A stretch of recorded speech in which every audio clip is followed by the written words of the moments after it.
Hello everyone, welcome you all in the Bansal Tax and Commerce classes.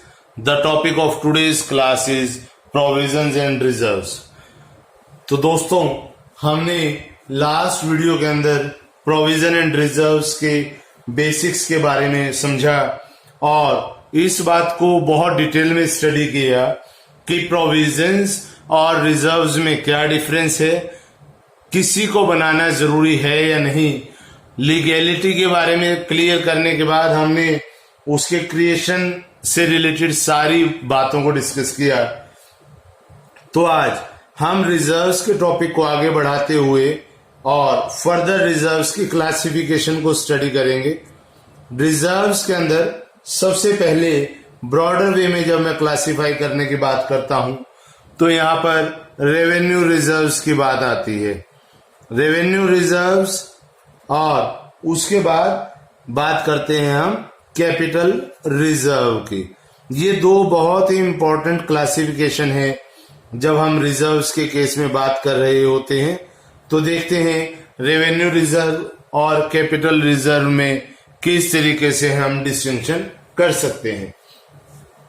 Revenue reserve हम क्या करते हैं, जो हमें रूटीन के अंदर प्रॉफिट हो रहा है, यानी जो मेरा डे टू डे एक्टिविटीज के अंदर प्रॉफिट हो रहा है, रूटीन कोर्स में जो प्रॉफिट हो रहा है, उस प्रॉफिट में से सारे एक्सपेंसेस को डिडक्ट करने के बाद जो मेरे पास एक प्रॉफिट बच रहा है, day to day income, day to day expenses settle होने के बाद वहां पर मेरे पास जो रिजर्व बचता है उसे हम कहते हैं रेवेन्यू रिजर्व, यानी कि that reserve which is created out of the profits which have been earned in the day to day operations of the business. अब रेवेन्यू रिजर्व जो हमने बनाया है वो किस काम आएगा, किस तरीके से हम उसको यूज करेंगे, उस बात को फर्दर क्लासिफाई करते हुए समझेंगे हम। तो जो हमारा रेवेन्यू रिजर्व है, इसको और डिटेल में समझने के लिए मैं इसको फर्दर देखना चाहता हूं। यहां पर जनरल रिजर्व, यानी जो हमने रेवेन्यू रिजर्व, रेवेन्यू या डे टू डे अफेयर्स के प्रॉफिट से जो रिजर्व बनाया, अनडिस्ट्रीब्यूटेड प्रॉफिट्स जिसे हम कहते हैं, उसकी फर्दर क्लासिफिकेशन में सबसे पहले आता है हमारा जनरल रिजर्व। जनरल रिजर्व का मतलब ठीक उस तरीके से जैसे हम अपने घर पर कुछ पैसा हर महीने बचा लेते हैं। कई बार तो पैसे को स्पेसिफिक यूज के लिए रखा जाता है। मान लीजिए पेरेंट्स अपने बच्चों की शादी के लिए, एजुकेशन के लिए पैसा अलग से रखते हैं, बचा कर रखते हैं। और ऐसा भी होता है कि हम थोड़े पैसे को बिल्कुल अलग रखते हैं, वो किसी पर्टिकुलर पर्पस के लिए नहीं होते, लेकिन हम फिर भी उसको रिटेन करके रखते हैं जब हमारे पास कोई अनफोर्सीन कंटिजेंसीज आ जाती हैं या कोई अनसर्टेनिटी हमें भविष्य में जब दिखाई दे तो उसको मीट आउट करने के लिए हम उस पैसे को बचाते हैं। इसी तरीके से यहाँ पर बिजनेसमैन क्या करता है, वो सारे प्रॉफिट को विड्रॉ नहीं करता बल्कि कुछ पार्ट को रिटेन कर लेता है। ये क्या कर रहा है यहाँ बिजनेसमैन, कुछ पैसे को रिटेन कर रहा है बिजनेस के अंदर, ताकि जब कोई रेनी डे आए, कोई अनसर्टेनिटी प्रिवेल कर जाए और कोई ऐसी कंटिजेंसी पैदा हो जाए अनफोर्सिन फ्यूचर के अंदर कि उसके लिए हमें एक्सपेंसेस करने पड़े, उसको मीट आउट करना पड़े, तो वहां पर इन सारी बातों को हम जनरल रिजर्व कहते हैं। ऐसे पैसे को जनरल रिजर्व कहते हैं। और कंपनीज क्या करते हैं, नॉर्मली सारे पैसे को डिविडेंड के रूप में डिस्ट्रीब्यूट नहीं करते, वो अपने पास रख लेते हैं और इस तरीके के रिजर्व हमें रेनी डे के अंदर काम आते हैं। इन रिजर्व्स को हम कंटिजेंसी रिजर्व, फ्री रिजर्व के नाम से भी जान सकते हैं, क्योंकि इनका कोई स्पेसिफिक पर्पस नहीं होता। ये जो जनरल रिजर्व है ये किसी स्पेसिफिक पर्पस के लिए नहीं बनाया गया होता। इस बात को बहुत अच्छे से समझेंगे आप। कोई भी स्पेसिफिक पर्पस यहाँ पर नहीं है। तो यानी ये बनाया किस किस पर्पस के लिए गया है, अगर मैं उस तरीके से बात करता हूं। सबसे पहले बात, कोई भी अगर मेरे पास अनफोर्सीन लॉसेस होते हैं तो उनको मैं कवर कर सकता हूं। उसके बाद मान लीजिए डिविडेंड रेगुलर देने के लिए हमारे पास प्रॉब्लम है, तो हम डिविडेंड को इक्वलाइज भी कर सकते हैं ताकि हमारी इमेज ब्रांड वैल्यू खराब ना हो। अगर हमें लगता है कि हमारी फाइनेंशियल पोजीशन को स्ट्रेंथन करने की जरूरत है तो ये रिजर्व उनको स्ट्रेंथन करने के लिए भी काम आता है। और जनरल रिजर्व होने के बाद अब हम यहाँ पर बात करेंगे दूसरे टाइप की, जिसका नाम दिया जाएगा specific reserve. Specific reserve, specific reserve का क्या मतलब होता है? एक ऐसा रिजर्व जिसको आप जब यूटिलाइज करेंगे तो किसी पर्टिकुलर पर्पस के साथ उसको इस्तेमाल किया जाएगा, अदरवाइज उस पैसे को आप यूज में नहीं लेकर आएंगे। तो यानी इस बात से क्या मतलब, हम फर्दर देखते हैं कि इसकी किस तरीके से क्लासिफिकेशन हम कर सकते हैं यहाँ पर।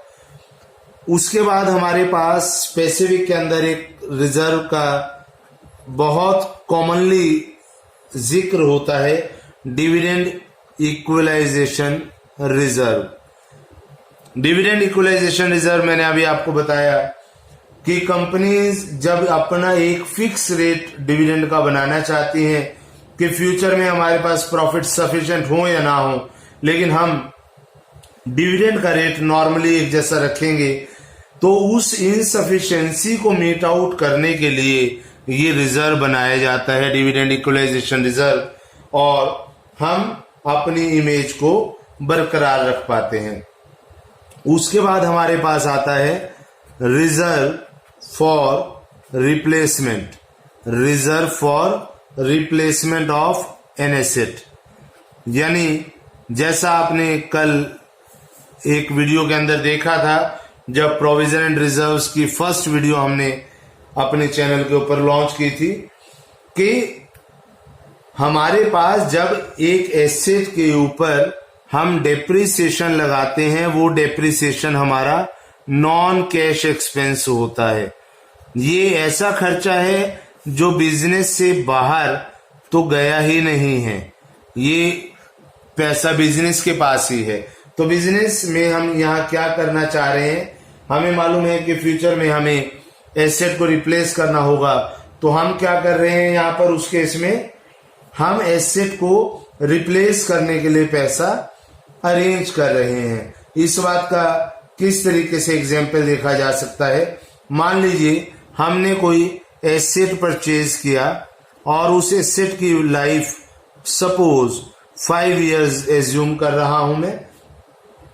अब 5 ईयर की वो एसेट 5 लाख रुपीज की मैंने खरीदी थी, तो अब जब इसके ऊपर डेप्रिसिएशन लगाऊंगा तो वो डेप्रिसिएशन अल्टीमेटली क्या होगा, मेरे पास इकट्ठा होगा वो पैसा, बाहर तो वो जाना नहीं है क्योंकि वो नॉन कैश एक्सपेंस है।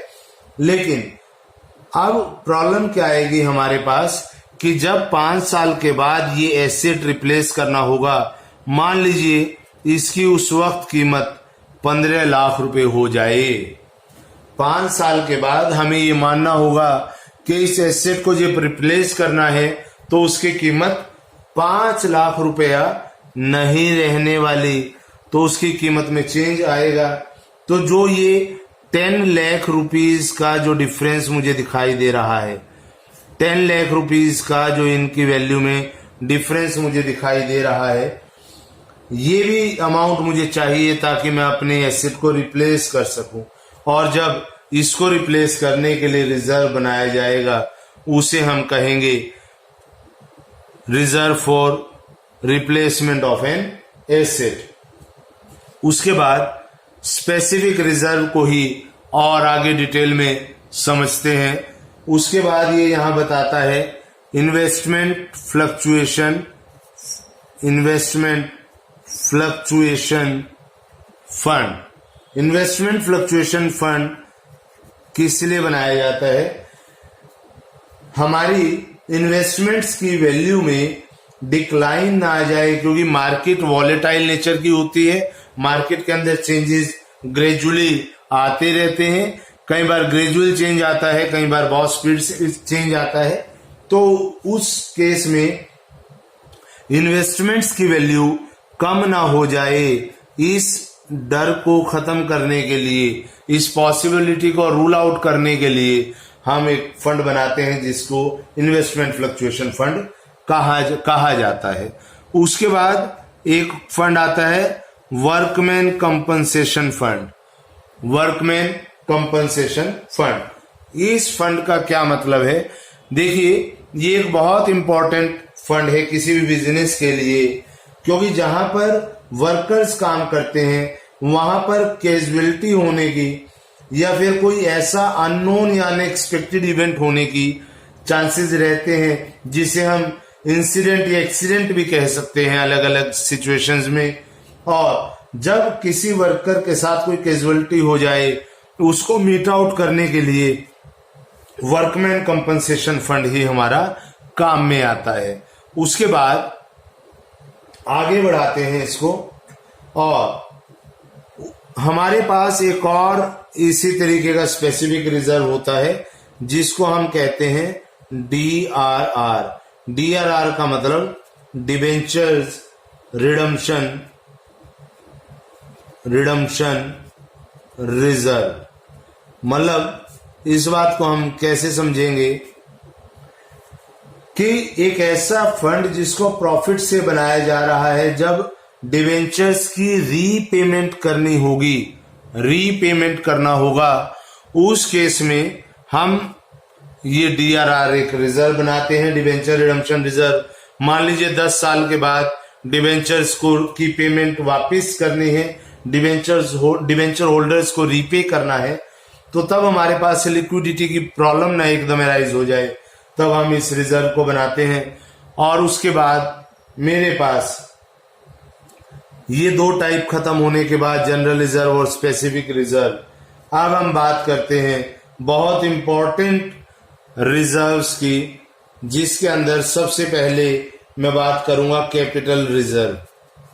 कैपिटल रिजर्व क्या होता है, इसकी क्या इंपॉर्टेंस है? देखिए बेटा, हमें डे टू डे अफेयर्स से जो प्रॉफिट होता है, उसमें जो पैसा बचा लेते हैं हम, उसे तो जनरल रिजर्व कहते हैं, हम बात कर चुके हैं पहले। या फिर उसको रेवेन्यू रिजर्व की बात करें हम, और रेवेन्यू रिजर्व में फर्दर जनरल रिजर्व एक ऐसा रिजर्व जिसको जनरल पर्पस के लिए यूज किया जाता है।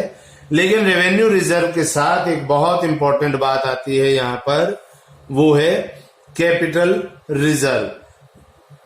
Revenue reserve, capital reserve. Capital reserve का मतलब एक ऐसा रिजर्व जो हम कैपिटल प्रॉफिट्स के होने पर बनाते हैं, उसे कैपिटल रिजर्व कहते हैं। इस बात का क्या मतलब हुआ? कई बार हमारे पास कैपिटल प्रॉफिट अराइज होते हैं बिजनेस के अंदर। जैसे मान लीजिए मैंने एक फिक्स्ड एसेट को सेल कर दिया, उसके सेल होने पर मुझे जो भी प्रॉफिट या गेन अराइज होगा, उस पैसे के साथ हम कैपिटल रिजर्व बना सकते हैं। या मान लीजिए कोई हमने प्रीमियम रिसीव किया, जब हमने शेयर्स या डिवेंचर्स को इशू किया है, उस वक्त हमने कोई प्रीमियम रिसीव किया, तो इस तरीके के जो कैपिटल प्रॉफिट्स होते हैं, जो रूटीन के एक्सरसाइज से जनरेट नहीं होते, ऐसे प्रॉफिट्स में से जब रिजर्व बनाया जाता है, उसे कैपिटल रिजर्व कहा जाता है। तो यानी जो हमारा रेवेन्यू रिजर्व है वो हमारा डेली बेसिस के यानी रेवेन्यू प्रॉफिट्स में से बनेगा, और जो कैपिटल प्रॉफिट है वो कैपिटल रिजर्व है वो कैपिटल प्रॉफिट्स में से बनेगा। अब उसके बाद एक बहुत जरूरी बात कि जब आप रेवेन्यू रिजर्व बनाते हैं, उसका यूटिलाइजेशन जब आप करते हैं तो उसका पर्पस आप जनरल भी रख सकते हैं। लेकिन जब आप कैपिटल रिजर्व बनाते हैं तो इसको आप हर पर्पस के लिए यूज नहीं कर सकते। जैसे उन रिजर्व्स को आप डिविडेंड डिस्ट्रीब्यूशन के लिए यूज नहीं कर सकते, उन रिजर्व्स को आप कंडीशंस के साथ इस्तेमाल कर सकते हैं। कैपिटल रिजर्व को या इसके पैसे को यूज करते हुए आप कंडीशंस को फुलफिल करेंगे, तब इसको आप कंटिन्यू कर पाएंगे। उसके बाद हमारे पास एक और बहुत इंपॉर्टेंट रिजर्व आता है, सीक्रेट रिजर्व्स। ये सीक्रेट रिजर्व्स क्या होते हैं और इसकी फॉर्मेशन कैसे की जाती है? देखिए, हमारे पास ऐसी सिचुएशन होती है जब हमें कुछ ऐसे रिजर्व बनाने पड़ते हैं, जैसा कि इसके नाम से ही हमें समझ में आ रहा है, कुछ ऐसे रिजर्व बनाने पड़ते हैं जो डिस्क्लोज नहीं किए जाते। जब हम बैलेंस शीट बनाते हैं, उस बैलेंस शीट में उसका डिस्क्लोजर नहीं किया जाता। ऐसे रिजर्व्स को सीक्रेट रिजर्व्स कहा जाता है। ये जो रिजर्व्स हैं, इनको बनाते समय हम क्या करते हैं, अपने प्रॉफिट को काफी कम करके दिखाते हैं। मतलब जो हमारा एक्चुअल प्रॉफिट है उस प्रॉफिट से कम करके इसको दिखाया जाता है। अपनी एसेट्स की वैल्यू भी कम करके दिखाते हैं, लायबिलिटीज की वैल्यू ज्यादा करके दिखाई जाती है, ताकि हमारे पास कुछ ऐसा प्रॉफिट बचे जिस प्रॉफिट को हम सीक्रेट रिजर्व के तौर पर यूज कर सकें। और इसको बैलेंस शीट में इसलिए डिस्क्लोज नहीं करते हम, ताकि कभी भी कोई मुसीबत का वक्त आए तो इस पैसे को इस्तेमाल किया जा सकता है। तो अब बात आती है कि जब आपने इस रिजर्व को बनाया तो उससे आपके किस किस तरीके के बेनिफिट हो सकते हैं। सबसे पहली बात, हमारी पोजीशन के अंदर, फाइनेंशियल पोजीशन के अंदर स्टेबिलिटी आती है। हमारे पास स्टेबिलिटी आएगी और हमें इस फैक्ट को डिस्क्लोज किए बिना अपने सारे काम को करने के लिए पैसा रहेगा। उसके बाद मान लीजिए कोई फ्यूचर में कोई अनफोर्सिन लॉस हो जाए आपके पास, तो उस लॉस को या लॉसेस को मीट आउट करने के लिए, उसको एब्जॉर्ब करने के लिए ये पैसा काम आता है आपको। कई बार डिविडेंड को डिस्ट्रीब्यूट करने में जो हमें अपनी इमेज का ध्यान, गुडविल का ध्यान रखना होता है, उसको रेगुलराइज करने के लिए भी इस रिजर्व का इस्तेमाल किया जाता है। और कई बार अपने आप को मार्केट से, कंपटीशन से बचाने के लिए इस रिजर्व को यूज किया जाता है। ये इसके फायदे होते हैं। लेकिन इस बात में एक बात बहुत इंपॉर्टेंट है कि शेयर होल्डर्स को लॉस होगा सीक्रेट रिजर्व बनाने से। क्योंकि मान लीजिए शेयर होल्डर अपने शेयर्स को सेल करना चाहता है तो उसको एक्चुअल प्राइस नहीं मिलेगा, क्योंकि कंपनी ने वहां पर वैल्यू कम करके दिखाई हुई है। तो ये आपको प्रोविजंस एंड रिजर्व्स के बारे में पूरी डिटेल हमने कवर की है। दोनों वीडियो के अंदर हमने पूरे चैप्टर को बहुत डिटेल में बता दिया है। ये प्रोविजंस एंड रिजर्व्स +1 से लेके हायर स्टडी कॉमर्स का बच्चा जब करेगा, हर जगह उसको काम आएगा। जिसने आज की ये वीडियो पहली बार देखी है वो provision and reserve first lecture हमारे Bansal tax and commerce classes के ऊपर देख सकता है। और नेक्स्ट वीडियो में हम आपको नए चैप्टर, नए टॉपिक की डिटेल्ड लॉजिकल प्रोग्राम के अंदर लेकर आएंगे। Thank you very much.